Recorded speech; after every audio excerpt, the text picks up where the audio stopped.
Thanks for coming back for part 3. When I last left you, my foot drum plans had kind of gone awry. I packed the whole thing away in the garage for about 3 years, and in the meantime I did something I'm not proud of. I went and I bought one of these ubiquitous wooden stomp box pedals, just like everyone else. I call it my failure box. Anyway, it turns out they're really rather quite good. But that's not the point. The point is foot drums.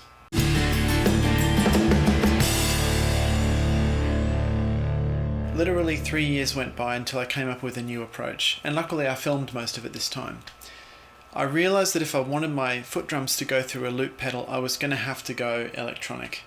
As much as it goes against everything that's cool about actual drums, it was kind of the only way to go. So I did some research and I ended up buying a Yamaha drum module, the DTX 502. These ones are cheap, compact, and they let you plug in about a dozen drum triggers in the back.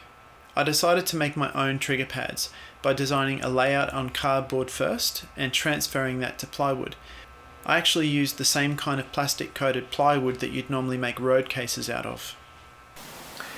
Well, it looks like this will probably be the final arrangement on the pedal board of where everything's going to go. Essentially it's going to be kick, snare, hi-hat, crash, ride. That one may be nothing, I'm not sure yet. So my drum triggers are basically going to go into the drum module. That's going to send a signal into this, and that's going to send a combined signal of my guitar and the drums into the looper and out to a mixer. So the type of trigger that I'm going to be using looks like this. They're very common piezo trigger sensor. They can be used as a little buzzer sometimes in electronic equipment. Now, when you buy them, or at least when I buy them from electronic shops where I live, they look like this. So basically you've got to try and get that out of its plastic shell. I mean, you don't have to, it still works the way it is, but I just can't help feeling that when it's fully exposed like this and glued directly onto the bottom of a pad, it's going to be much more sensitive to vibration than it would be inside this plastic case. The only way to get this out is to press from the other side through that hole, and I'm kind of reluctant to do that, so I don't want to scratch the metal if I can help it. So I've got this drill bit which is about the right size, and I've just stuck a tiny bit of tape on the end of it. That should protect the metal, and let's give it a go.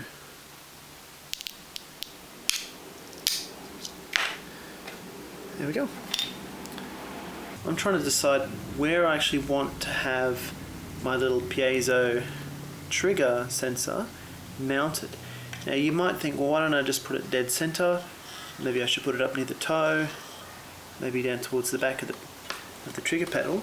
But I'm sort of trying to take into account the ergonomics of my shoe. So this is the type of shoe I usually wear when I play. So I'm looking at this sort of gap here, and that's sort of telling me that I really shouldn't, I don't have any impact with my foot around there. It's probably more around there, maybe even back here. So that would mean I'd be putting my trigger pedal, my trigger sensor somewhere about there on the pad, on the underneath side.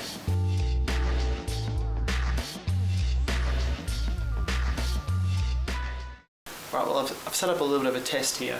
I've got my drum pad running into the drum machine, running into a little speaker, and already you can tell it's working.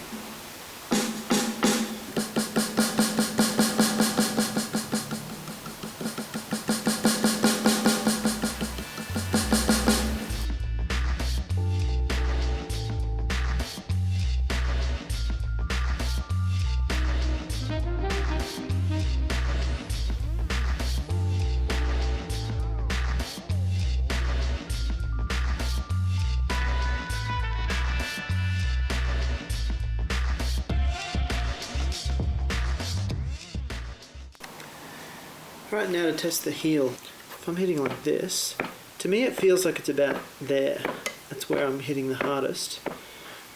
Now if I run a ruler under there, you can see there's actually no contact at the back at all, and in the middle I don't think I'm getting that much pressure there anyway, so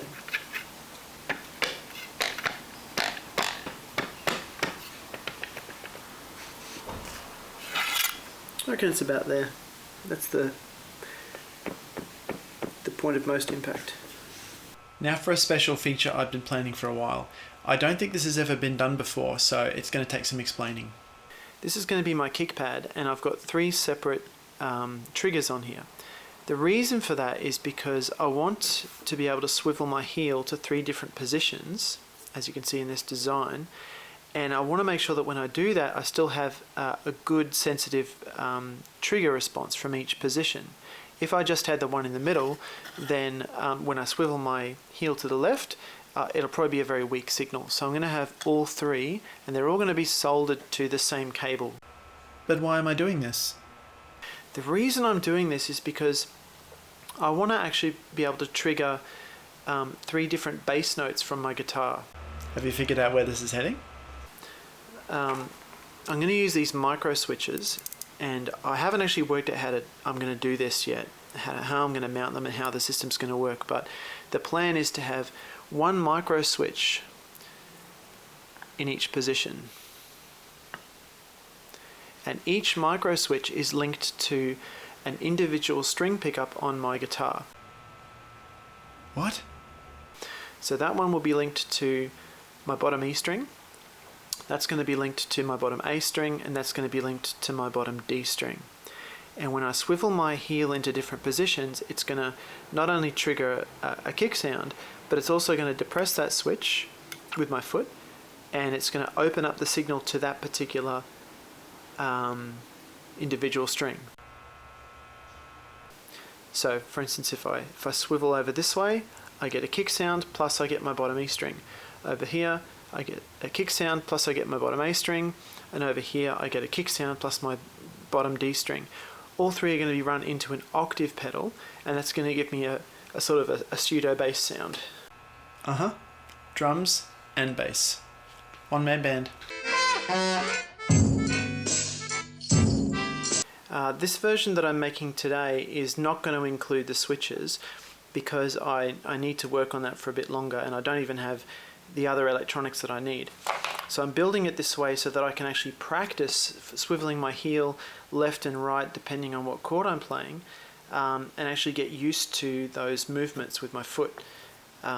Later I'll build a second one of these that includes the switches, but I'll already be practiced at switching back and forth between the positions. So this is kind of like an early version that doesn't include the switches.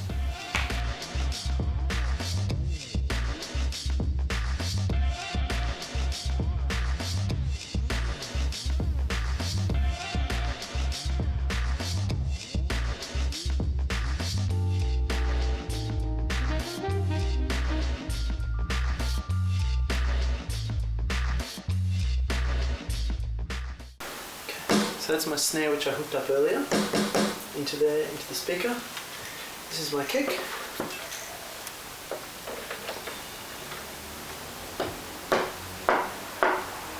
So it works.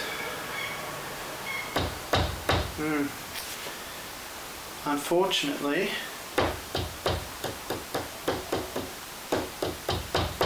the 3 triggers are not giving me the same amount of volume. So here's the problem. My snare sensor works fine. My kick sensor, you might remember I've got a sensor here, here, and here. But unfortunately, I'm not sure why, they're all giving me slightly different volumes.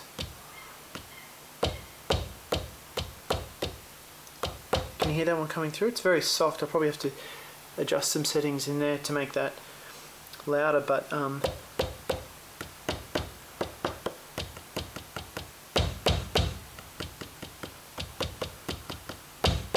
so the one on this side is giving me way more volume than those 2.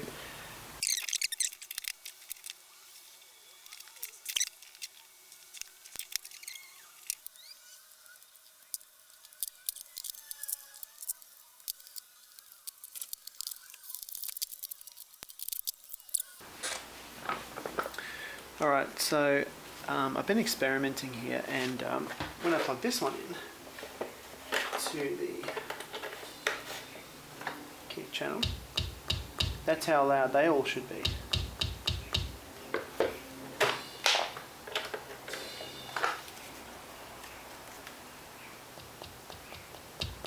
That one's basically as loud as that. So I'm wondering if maybe the way I've wired this is to blame. So I'm going to cut the wires to those two just to tell if actually the center one will come to life. Maybe I've done something here with the wiring. That's the problem. Okay, so now the outside two are completely cut off. The only center turned on now is the center one.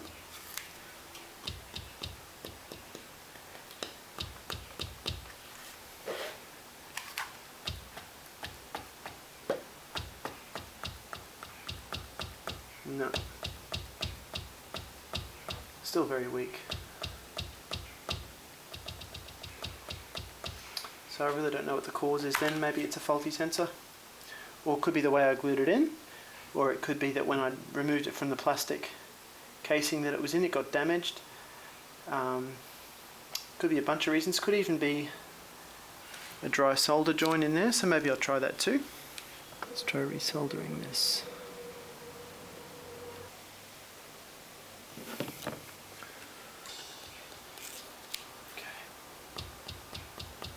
No.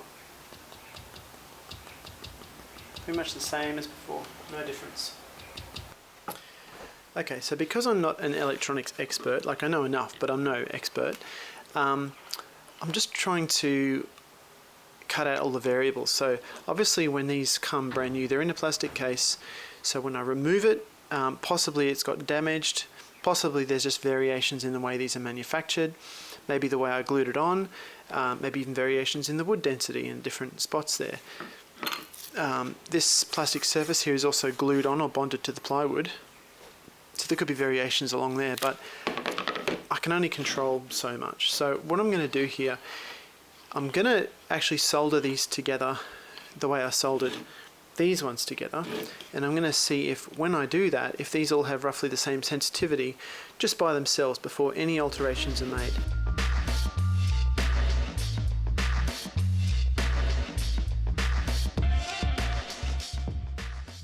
Okay, so I'm going to plug this into the kick terminal on the back.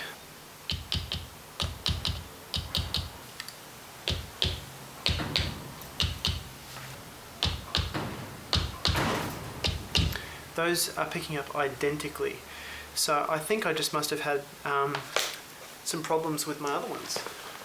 What this tells me is that the wiring, the way I've wired this isn't the problem. It's basically telling me that the way I thought it should work is the way it should work.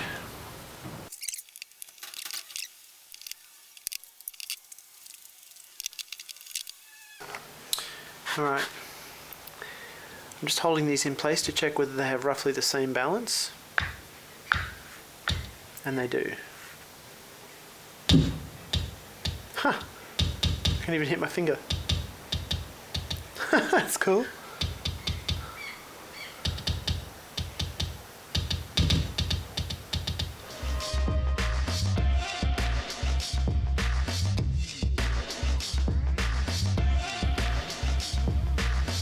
You'd think that would be it, right? Nope.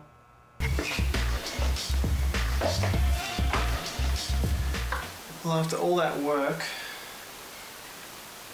the triggers work great on their own.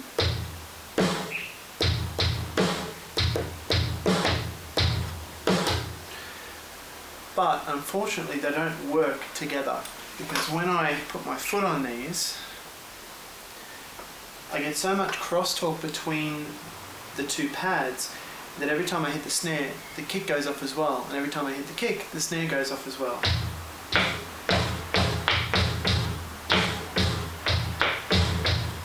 It's just a big mess. I don't know. I thought I finally had figured this out, but it's really not working. After a lot more testing, I managed to confirm that yes, the sole of my shoe was transmitting vibrations to both pads at the same time. This is called crosstalk, and it happens with electronic drum kits all the time. Now, there are software settings within the drum module that can prevent crosstalk. However, those settings rely on being able to set a threshold between the intentional hits from the drumstick and the accidental vibrations from other pads. For this to work, the intentional hits have to be much more powerful than the accidental ones.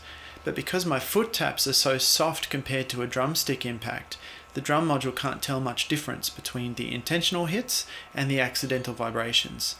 There is another setting called reject time, which is a small time buffer after a hit where any other vibrations are ignored. Unfortunately, there's just so many little vibrations happening all the time that even the intentional ones don't always get through.